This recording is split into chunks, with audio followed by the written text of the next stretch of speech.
Musim hujan biasanya sering membawa berbagai penyakit akibat suhu lembab, genangan air, dan penurunan daya tahan tubuh. Tapi nggak banyak yang tahu kalau sumsum tulang, terutama sapi, berperan penting untuk menjaga imun tubuh loh.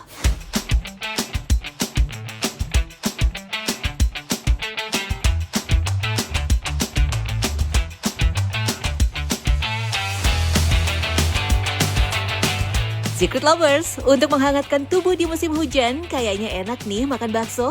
Bagi penikmat olahan iga sapi, bisa mencoba sajian bakso rusuk sapi dengan aneka varian. Dari bakso lava rusuk yang super pedas, bakso pizza rusuk dengan keju mozzarella, sampai bakso tulang rusuk jumbo. Percaya nggak Secret Lovers? Dari semua jenis bagian daging sapi, justru bagian rusuklah yang dianggap paling nikmat untuk dijadikan bahan utama membuat bakso. Kombinasi tulang dan daging akan menghasilkan kuah kaldu yang gurih serta tekstur daging yang lembut dan kenyal. Bahan pembuat bakso rusuk sebenarnya sama dengan bakso pada umumnya. Bedanya cuma adanya campuran daging iga, baik dalam adonan utama maupun sebagai topping pelengkapnya. Supaya dapat rasa yang paling enak ketika merebus rusuk, airnya jangan air mendidih baru dimasukin rusuknya. Tapi air dingin masukin rusuk. Setelah itu nanti akan ada naik tuh darah-darah atau busa. Busa yang pertama dibuang sampai dengan dia sedikit berkurang airnya. Lalu kemudian tambah lagi sampai dengan mendidih. Setelah mendidih baru tambahin bumbu-bumbu. Rebus sekitar 2 sampai dengan 4 jam dengan api yang kecil. Itu rasa si rempah-rempahnya itu jauh lebih meresap ketimbang itu bumbu langsung berbarengan dengan rusuknya. Iga sapi merupakan bagian dari tulang rusuk sapi yang berfungsi melindungi rongga dada dan semua organ di dalamnya. Daging yang menempel di tulang rusuk dianggap sebagai daging terenak dari semua bagian sapi. Soalnya, bagian daging yang paling dekat atau menempel pada tulang akan memiliki rasa yang khas, yaitu gurih dan manis. Karena kalau misalnya katakan tulang dan ada dagingnya, ini kenapa menjadi lebih nikmat dan lebih enak? Karena sebenarnya dia tidak menjadi kering. Ketika daging dimasak, dia tuh cenderung akan menjadi kering karena semua cairannya hilang. Ketika dia masih ada tulang, masih ada otot-otot yang nempel di tulang. Jadi dia masih bisa menahan si dagingnya supaya tidak sekering kalau tanpa tulang. Jadi ketika dimakan dia masih lembabnya masih bagus, kemudian masih ada sedikit rasa manisnya, dan juga tulang itu mempercepat proses pengempukan. Berbeda dengan iga yang dianggap paling nikmat, tulang sapi justru kerap dianggap sebagai limbah tak berharga saat pengolahan sapi. Padahal di balik tulang yang bikin gurih kuah kaldu, ada yang namanya sumsum tulang sapi yang punya kandungan nutrisi terbaik, bahkan masuk ke dalam kelompok superfood. Maklum saja Secret Lovers, sumsum adalah tempat tersimpannya saripati seluruh nutrisi dan protein dari dalam tubuh. Sumsum sebenarnya adalah sejenis jaringan spons yang tersimpan di dalam tulang, baik hewan maupun manusia. Tersusun atas sel-sel induk yang berkembang menjadi sel darah merah, sel darah putih atau trombosit. Rasanya yang unik dengan perpaduan sedikit manis dan gurih, ditambah tekstur yang lembut dan creamy, membuat sumsum makin disuka banyak orang. Cara yang paling efektif mengolah sumsum adalah dengan merebusnya sekitar setengah jam supaya rasa dan kualitasnya tetap terjaga. Nah, air rebusan tulang sapi justru akan menghasilkan kuah kaldu yang pekat dan tentu saja nikmat.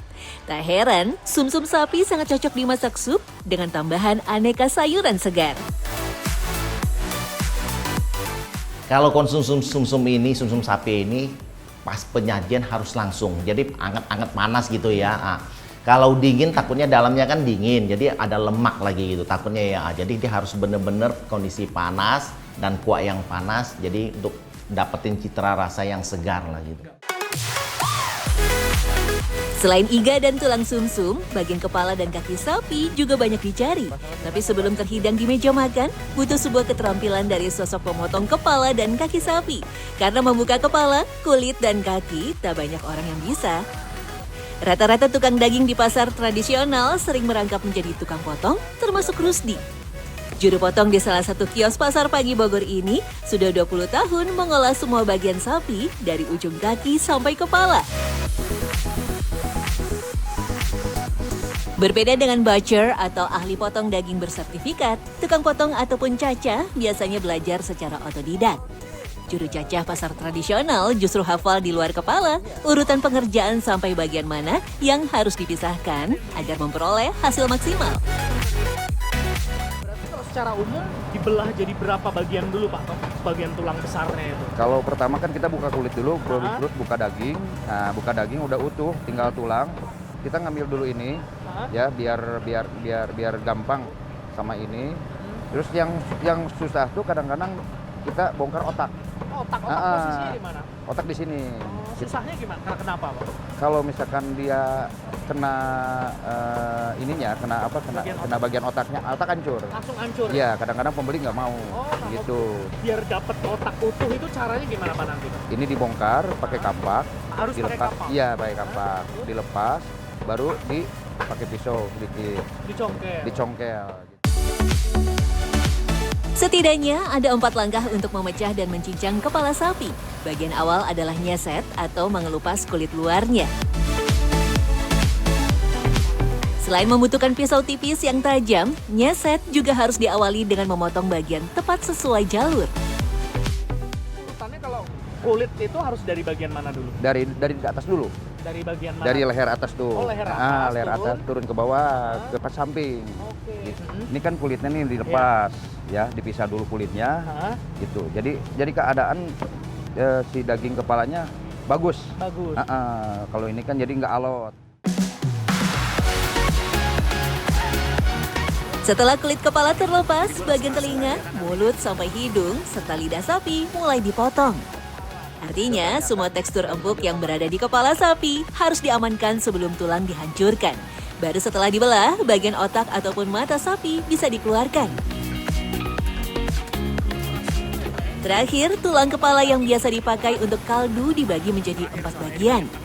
Satu kepala sapi utuh biasanya dihargai dari 300 sampai 400 ribu tergantung beratnya. Sementara untuk kaki sapi, cara pengerjaannya sedikit berbeda.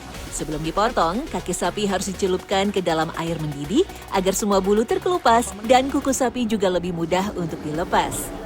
Tapi durasi mencelupkan pun harus diperhatikan tuh secret lovers agar daging di tulang kaki tidak menjadi keras ataupun alot.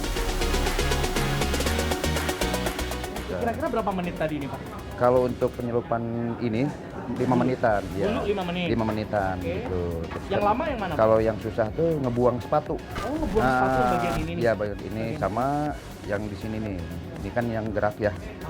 Susah. Berapa menit itu tadi? 10 menitan. 10 menit. 10-15 menitan lah. Oke. Tuh, ya. Habis ini Terus nanti ini kan kebetulan si bapak Apa ini, tuh? bapak juga kan bawa kebetulan ke sini.